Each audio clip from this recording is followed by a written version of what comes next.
잠시 멈추고 귀 기울이세요. 당신이 지금 마주한 것은 단순히 밀린 청구서나 생계를 간신히 유지하게 하는 월급이 아닙니다. 지금 일어나고 있는 일은 더 깊은 차원의 것입니다. 영적인 것입니다. 보이지 않는 힘이 당신을 두려움, 결핍, 그리고 결코 충분하지 않다는 감정에 가두려 하고 있습니다. 그러나 열쇠가 있습니다. 저주를 깨뜨리고 단 24시간 만에 당신의 삶을 변화시킬 수 있는 신성한 통로가 있습니다. 오늘 당신이 들을 것은 단순한 메시지가 아니라 하늘의 부르심입니다. 만약 당신이 오늘 드러날 진리를 살아낼 용기가 있다면 가난은 더 이상 당신을 지배하지 못할 것입니다. 끝까지 함께하세요. 당신 안에서 무언가가 깨어질 것이기 때문입니다. 주의 깊게 들으세요. 지금부터 드러날 진실은 단지 당신의 통장 잔고뿐 아니라 당신 인생 전체의 운명을 바꿀 수 있습니다. 당신이 겪고 있는 가난은 직장을 잃었을 때나 빚이 쌓이기 시작했을 때 시작된 것이 아닙니다. 그것은 훨씬 이전에 시작되었습니다. 영혼에 심어진 씨앗처럼 조용하고 치밀한 공격이 당신에게 이렇게 말하려 했습니다. 이렇게 간신히 살아가는 것이 정상이다. 부족함을 받아들이는 것이 경건한 것이다. 최소한으로만 살아가는 것이 영적인 삶이다. 하지만 그것은 거짓말입니다. 하나님의 성품을 왜곡하고 자녀들을 보이지 않는 사슬에 가두기 위해 고안된, 오래된 거짓말입니다. 성령께서 오늘 당신에게 이 말을 전하라고 저를 이곳에 보내셨습니다. 당신은 결핍 속에서 살도록 창조된 존재가 아닙니다. 당신은 언약을 위해 따로 구별된 존재입니다. 그리고 이 언약 안에서 하나님은 단지 필요를 채우시는 분이 아니라 넘치도록 부어주시는 분입니다. 시편 23편은 힘든 시기에 읊는 시가 아닙니다. 그것은 권위의 선언입니다. 그것은 당신의 삶을 하늘과 다시 정렬하라는 부르심입니다. 그리고 당신이 용기 내어 이 여정을 구절 하나하나, 진리 하나하나 따라간다면 준비하세요. 가난의 영이 당신 가정 위에 가졌던 지배력을 잃게 될 것입니다. 지금 믿음과 담대함으로 댓글에 선포하세요. 여호와는 나의 목자시니 내게 부족함이 없으리로다. 오늘은 당신의 운명을 다시 쓸 수 있는 24시간의 첫걸음입니다. 어릴 때부터 많은 이들이 가난과 거룩함을 혼동하도록 배워왔습니다. 마치 부족함이 겸손의 증거인 양, 하나님께서 자녀들이 간신히 살아가는 것을 기뻐하신다는 듯이 말입니다. 그러나 그런 생각은 진리를 가장한 속임수입니다. 진리가 없는 전통이며 수백만 명을 가둬버린 감옥이 되었습니다. 가난이 정상으로 여겨질 때 그것은 정체성이 되어버립니다. 그리고 결핍이 당신의 정체성이 되면 당신은 생각을 작게 하고 꿈을 적게 꾸며 최악의 상황만을 기대하게 됩니다. 그것은 겸손이 아닙니다. 그것은 영적인 억압입니다. 주님은 결코 당신이 빚에 묶이고 부족함에 대한 두려움에 사로잡히고 내일에 대한 끊임없는 불안 속에서 살도록 창조하지 않으셨습니다. 사실 하나님의 목적은 언제나 풍성함이었습니다. 자만을 위한 것이 아니라 당신이 스스로를 충분히 채우고 다른 이들을 축복할 수 있도록 하기 위함입니다. 예수님은 떡과 물고기를 많게 하셔서 무리를 먹이셨습니다. 그분은 필요한 만큼만 하지 않으셨습니다. 남게 하셨습니다. 그분이 계신 곳에는 남음이 있습니다. 그분이 다스리시는 곳에는 부족함이 없습니다. 지금은 결핍이 당신의 현실처럼 보일 수 있지만 그것은 당신의 삶 속에 합법적으로 머물 자격이 없습니다. 겨우겨우 살아가는 사고방식은 하나님께서 주신 것이 아닙니다. 그리고 당신이 부족함이 그리스도인의 여정의 일부라고 믿는 한 하늘이 이미 당신을 위해 선언하신 것보다 덜한 것을 받아들이게 될 것입니다. 오늘 이 거짓은 무너져야 합니다. 하나님은 아버지로 나타나십니다. 그리고 어떤 사랑 많은 아버지도 자녀가 필요 속에서 고통받는 모습을 기뻐하지 않습니다. 가난은 반드시 은행 잔고의 마이너스나 빈 식료품장이 아닐 수 있습니다. 많은 경우 그것은 하나의 영입니다. 영혼 구석에 자리 잡은 조용한 무게이며 희망을 빨아들이고 믿음을 침묵시키며 당신 자신에 대한 가치인식을 왜곡시킵니다. 이 영은 교묘하게 작동합니다. 어린 시절 당신이 들었던 말들을 통해 들어옵니다. 돈은 나무에서 자라지 않아. 너는 절대 아무것도 되지 못할 거야. 그건 우리 같은 사람이 누릴 수 있는 게 아니야. 이 영은 실패한 시도들, 수없이 다친 분들, 그리고 그로 인해 생긴 좌절들로부터 힘을 얻습니다. 그러면서 서서히 당신 안에 이렇게 사는 것이 운명이라는 생각을 심습니다. 하지만 그것은 현실처럼 보이는 거짓입니다. 가난의 영은 단지 당신이 무엇을 가지고 있는가에 관한 것이 아니라 당신이 자신이 무엇을 받을 자격이 있다고 믿는가에 관한 것입니다. 이 영은 당신에게 하나님 나라에서 당신이 받을 몫은 남은 조각, 찌꺼기, 최소한의 것뿐이라고 믿게 하려 합니다. 하지만 하나님은 당신의 삶을 거의라는 단어 안에 가두도록 쓰신 적이 없습니다. 당신은 살아남기 위해 부르심을 받은 것이 아닙니다. 열매 맺기 위해 부르심을 받았습니다. 이 영은 목적을 질식시키고 부르심에서 주의를 돌리고 미래에 대한 당신의 비전을 파괴하려 합니다. 그러나 오늘 무언가가 달라져야 합니다. 이제는 육적인 무기로 영적인 전쟁을 싸울 수 없습니다. 지금은 당신이 단지 청구서나 상황과 싸우고 있는 것이 아니라 말씀으로 깨뜨려야 할 보이지 않는 멍에와 싸우고 있음을 인식해야 할 때입니다. 당신은 단순히 돈을 구하고 있는 것이 아닙니다. 자유를 위해 싸우고 있는 것입니다. 그리고 이 전쟁에는 이미 승리자가 있습니다. 당신은 시편 23편을 여러 번 들었을 것입니다. 아마 장례식에서 읽혔거나 액자에 인쇄되어 있었거나 어려운 시기의 위로로 인용되었을 수도 있습니다. 그러나 거의 아무도 깨닫지 못하는 사실은 이 시편은 단지 위로를 위해 쓰인 것이 아니라 전쟁을 위해 단련된 것이라는 점입니다. 다윗은 모든 것이 잘 풀리고 있을 때 이 말씀을 쓴 것이 아닙니다. 그는 전쟁과 박해, 불확실한 밤들과 실제적인 위험 속에서 이 말씀을 기록했습니다. 시편 23편은 평화로운 정원이 아닌 전쟁터에서 태어났습니다. 그렇기 때문에 이 말씀은 강력한 것입니다. 각 구절은 검이고 각 행은 언약의 선포이며 하나님이 누구이신지 그리고 당신이 그분 안에서 누구인지에 대한 선언입니다. 우리는 단지 마음을 진정시키기 위한 아름다운 기도를 말하고 있는 것이 아닙니다. 우리는 보이지 않는 현실을 활성화시키는 영적인 열쇠에 대해 말하고 있습니다. 시편 23편은 단지 풍성함을 묘사하는 것이 아니라 풍성함을 풀어냅니다. 단지 구원을 말하는 것이 아니라 실제로 구원을 이끌어냅니다. 하지만 이 시편이 무기가 되기 위해서는 당신의 집 벽에 걸려있는 상태에서 벗어나 당신 삶의 중심으로 들어와야 합니다. 이 말씀이 실제로 사라져야 하고 믿음과 권위, 이해를 가지고 선포되어야 합니다. 기계적으로 반복하는 말에는 능력이 없습니다. 이 말씀들이 대표하는 하늘의 나라와 당신이 일치할 때 능력이 나타납니다. 이 시편이 하늘의 선언임을 이해하게 될 때 당신은 담대하게 선포하게 됩니다. 이곳에는 결핍이 통치하지 않는다. 이곳에는 목자 되신 주님이 다스리신다. 그리고 그 순간 가난의 영은 물러나기 시작합니다. 왜냐하면 진리가 드러나는 곳에서는 어둠이 머물 권리를 잃기 때문입니다. 여호와는 나의 목자시니 나에게 부족함이 없으리로다. 이 말씀은 미래에 대한 약속이 아닙니다. 그것은 지금 목자의 인도하심에 순복하는 자들을 위한 현재의 현실입니다. 다윗은 여호와께서 나의 목자가 되실 것이다. 혹은 언젠가 나는 부족하지 않을 것이다. 라고 말하지 않았습니다. 그는 확신에 차서 선포했습니다. 여호와는 지금 이 순간 나의 목자시다. 그렇기에 결핍은 더 이상 나를 지배할 권한이 없습니다. 이것은 단순한 시가 아닙니다. 이것은 영적인 법령입니다. 마치 다윗이 보이지 않는 세계에서 이렇게 선언하며 서명을 하는 것과 같습니다.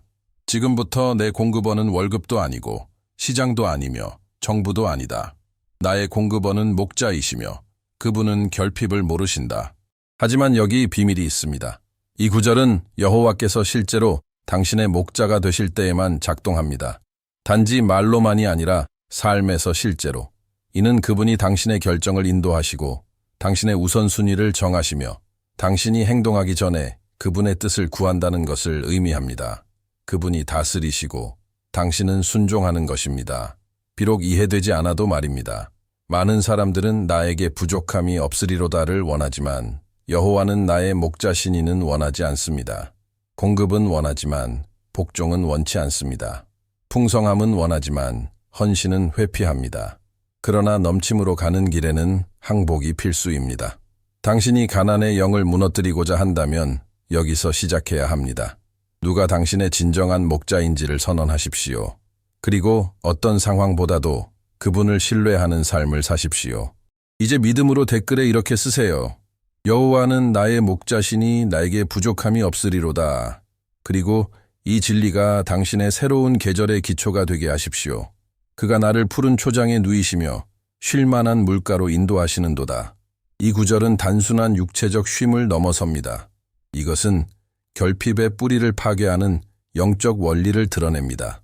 하나님의 공급은 내면의 평안에서 흘러나온다는 것입니다.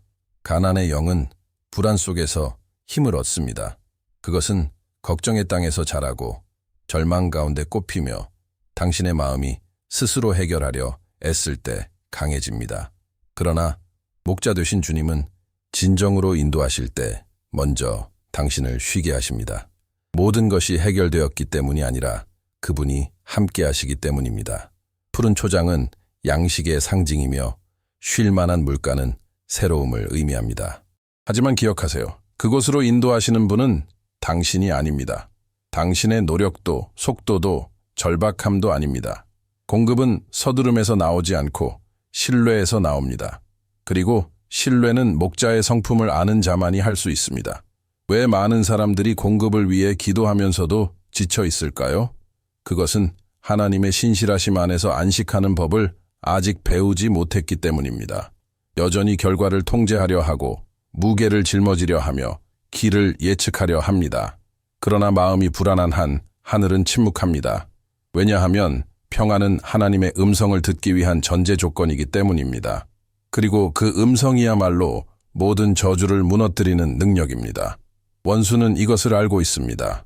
그래서 가장 지칠 때를 노려 공격합니다. 피곤한 마음은 더 쉽게 두려움에 굴복하니까요. 그러나 오늘 성령님께서 당신을 다시 안식의 자리로 인도하고 계십니다. 그리고 바로 그 자리에서 공급은 흘러나오기 시작합니다. 내 영혼을 소생시키시고 자기 이름을 위하여 의의 길로 인도하시는도다. 이것은 단지 위로의 약속이 아닙니다. 이것은 온전한 회복을 향한 부르심입니다. 하나님은 단지 당신의 아픔을 달래시는 분이 아닙니다. 그분은 당신에게서 도둑맞은 모든 것을 회복하십니다. 당신의 정체성, 당신의 꿈, 당신의 재정, 그리고 당신의 다음 세대들까지도. 가난의 영은 외적인 것만 파괴하지 않습니다. 내면을 왜곡하려 합니다. 그것은 용기를 앗아가고 자존감을 상하게 하며 희망을 묻어버립니다. 그러나 목자 되신 주님이 당신의 영혼을 소생시키실 때 단지 당신을 진정시키시는 것이 아닙니다. 그분은 당신의 정체성을 재구성하십니다. 그분은 상처를 씻어내시고 결핍의 소리를 지우시며 당신이 모르는 사이에 두려움과 맺었던 언약들을 끊어내십니다. 그리고 다음에 오는 구절을 주목하세요. 의의 길로 인도하시는도다. 이것은 자동적으로 이루어지지 않습니다. 회복에는 걸음이 필요합니다. 그리고 그 걸음은 좁은 길, 곧 정직, 순종, 관대함, 온전함의 길에서만 가능합니다. 영적으로 혼란 가운데 살면서 풍성함을 외치는 것은 불가능합니다. 당신이 가난의 저주를 깨고자 한다면 그 저주를 먹여 살리는 행동들 역시 끊어야 합니다. 정직하지 못함, 불평, 인색함, 세상과의 타협. 하나님은 여전히 원칙을 흥정하는 자에게 자신의 충만함을 부어주실 수 없습니다. 의의 길 위에 한 걸음 한 걸음이 결핍에 대한 한 방입니다. 그리고 하나님께서 이 모든 일을 행하시는 이유는 자기 이름을 위하여입니다. 즉, 당신의 삶 속 회복은 단지 당신을 위한 것이 아닙니다. 세상이 하나님이 누구신지를 당신의 삶을 통해 보게 하시기 위함입니다. 당신의 풍성함은 그분의 이름에 영광을 돌릴 것입니다. 내가 사망의 음침한 골짜기를 다닐지라도 해를 두려워하지 않을 것은 주께서 나와 함께 하심이라. 주의 지팡이와 막대기가 나를 안위하시나이다. 어떤 때는 당신이 모든 것을 제대로 하고 있음에도 불구하고 어둠에 둘러싸인 것처럼 느껴질 수 있습니다. 청구서는 쌓이고 문은 닫히며 미래는 흐려 보입니다. 그때 질문이 찾아옵니다. 하나님은 어디 계신가요? 그러나 주의 깊게 들으십시오. 골짜기는 하나님의 부재가 아닙니다. 오히려 그분이 가장 강하게 나타나시는 자리입니다. 가난의 영은 그 골짜기를 당신의 것처로 만들려 합니다. 어둠 속에서 이렇게 속삭입니다. 넌 절대 여길 벗어날 수 없어. 이게 너의 현실이야. 하나님은 너를 잊으셨어. 하지만 바로 그 순간에 당신은 믿음으로 비록 떨리면서도 이렇게 대답해야 합니다. 나는 해를 두려워하지 않겠다. 주께서 나와 함께 하시기 때문이다. 주의 깊게 보세요. 이것은 죽음의 골짜기가 아니라 죽음의 그늘의 골짜기입니다. 그늘은 실체가 없습니다. 그늘은 죽일 수 없습니다. 그늘이 존재한다는 것은 어딘가에서 빛이 비추고 있다는 증거입니다. 하나님의 임재는 골짜기에서 사라지지 않습니다. 오히려 더 짙어집니다. 그리고 바로 그 임재가 두려움을 제거하고 사슬을 끊고 결핍의 속삭임을 침묵시킵니다. 지팡이와 막대기는 방향성과 교정을 상징합니다. 다시 말해, 하나님은 골짜기에서 당신을 지키실 뿐만 아니라 그곳에서 당신을 인도하여 나오십니다. 영적 세계가 당신을 고립시키려 할 때 하늘은 이렇게 선언합니다. 나는 너와 함께 걷고 있다. 골짜기에 있다고 절망하지 마십시오. 골짜기는 당신의 목적지가 아닙니다. 그것은 잔치로 가는 길일 뿐입니다. 그리고 두려움이 힘을 잃을 때 가난은 법적 권리를 상실합니다. 주께서 내 원수의 목전에서 나에게 상을 차려주시고 기름을 내 머리에 부으셨으니 내 잔이 넘치나이다. 이것이 전환점입니다. 하나님이 당신을 단지 구해내시는 것이 아니라 높이시는 순간입니다. 하나님은 몰래 당신을 건져내지 않으십니다. 오히려 당신을 파괴하려 했던 모든 것 앞에서 공개적으로 상을 차리십니다. 여기서 원수는 단지 사람이 아닙니다. 영적인 존재들입니다. 결핍, 수치, 몸열감, 나는 충분하지 않다는 두려움의 영들. 그리고 하나님은 어떻게 하십니까? 그들을 즉시 제거하지 않으십니다. 오히려 그들 앞에서 당신에게 잔치를 베푸십니다. 다시 말해, 하나님은 당신이 수치를 당했던 그 자리에서 당신을 영화롭게 하십니다. 결핍이 있던 그곳에 공급을 풀어놓으십니다. 실패의 자리를 그분의 신실하심이 드러나는 무대로 바꾸십니다. 그리고 그분은 당신의 머리에 기름을 부으십니다. 성경의 맥락에서 기름은 단순한 축복 그 이상을 의미합니다. 그것은 구별됨, 표식, 목적을 나타냅니다. 다윗은 이렇게 말하고 있는 것입니다. 나를 들판에서 불러내신 동일한 하나님께서 나를 왕좌를 위해 기름 부으셨다. 이 기름 부음이 결핍의 멍에를 끊습니다. 왜냐하면 기름 부음이 있는 곳에는 하나님의 은혜가 임하기 때문입니다. 그리고 은혜가 있는 곳에서는 사람의 힘 없이도 문이 열립니다.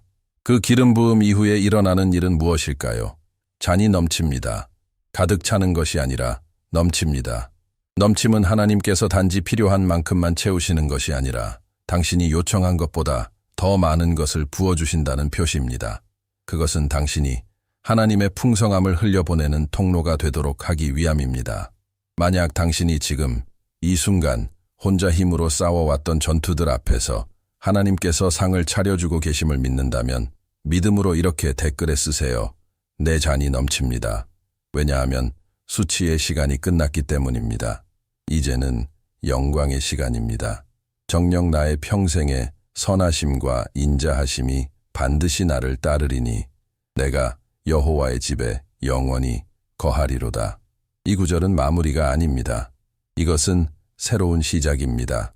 끊임없는 싸움이 아닌 하나님의 리듬 안에서 살아가는 새로운 계절의 선포입니다. 이제는 축복을 쫓아다니는 삶이 아니라 축복이 당신을 따라오기 시작하는 삶입니다. 선하심과 인자하심은 하늘의 그림자처럼 당신의 뒤를 따릅니다. 매일 모든 상황 속에서 이전에는 닫혀있던 문들에 이제는 은혜가 임합니다. 내일에 대한 두려움이 있던 자리에 이제는 하늘이 이미 앞서 준비하고 계심을 아는 확신이 자리 잡습니다. 잘 보세요. 다윗은 자신이 선하심을 쫓을 것이라고 말하지 않습니다. 그는 선하심이 자신을 따를 것이라고 말합니다. 이것은 사고방식의 전환입니다. 생존 모드에서 언약 모드로 전환되는 것입니다.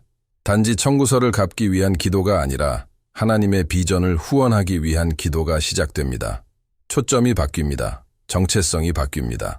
영적인 거지에서 하나님의 풍성함을 대표하는 대사로 변화되는 것입니다. 그러나 여기에 조건이 있습니다. 내가 여호와의 집에 영원히 거하리로다. 이것은 물리적 건물을 의미하지 않습니다. 임재를 말합니다. 지속성을 말합니다. 친밀함을 말합니다. 하나님의 임재는 더 이상 주일에만 방문하는 장소가 아니라 매일 거주하는 삶이 됩니다. 왜냐하면 그 자리에서 풍성함이 꽃피기 때문입니다. 당신이 어디에 거하는지가 당신을 무엇이 따르게 될지를 결정합니다. 그리고 당신이 하나님 안에 거할 때 당신을 따르는 것은 결핍이 아니라 은혜입니다. 공급입니다. 유산입니다. 시편 23편을 산다는 것은 단지 그것을 암기하거나 어려운 순간에 읊조리는 것이 아닙니다. 그것은 이것을 실제적인 영적 전략으로 삼아 의도와 믿음과 인내로 살아내는 것입니다. 이는 마치 보이지 않는 검을 들고 시간마다 걸으며 하늘의 진리로 결핍의 뿌리를 자르는 것과 같습니다. 그리고 만약 당신이 이 시편의 원칙들을 24시간 안에 적용하기로 결정한다면 어떻게 될까요? 텅 빈 의식이 아니라 절대 실수하지 않으시는 목자와의 살아있는 언약으로 말입니다. 첫 시간, 당신은 이렇게 선언하며 깨어납니다. 여호와는 나의 목자시니 나에게 부족함이 없으리로다. 은행 장호나 휴대폰 알림을 보기 전에 당신의 삶을 누가 다스리는지를 큰 소리로 다시 확인합니다. 이것은 낙관주의가 아니라 영적 통치입니다. 두 번째 시간, 당신은 결핍과 맺었던 옛 언약들을 끊어냅니다. 나는 절대 할 수 없어. 그건 나와 상관없어. 나는 평생 이렇게 살 거야. 같은 말들을 권위로 취소합니다. 왜냐하면 가난은 먼저 입을 통해 들어오고 그 다음에 지갑을 겨냥하기 때문입니다.